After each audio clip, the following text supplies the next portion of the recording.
Hi అండి, బొమ్మలు చూడండి ఎంత బాగున్నాయో.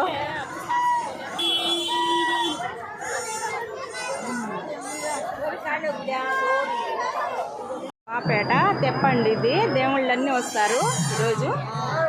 కానీ ఇక్కడికంతా వచ్చి చూసామండి మేము.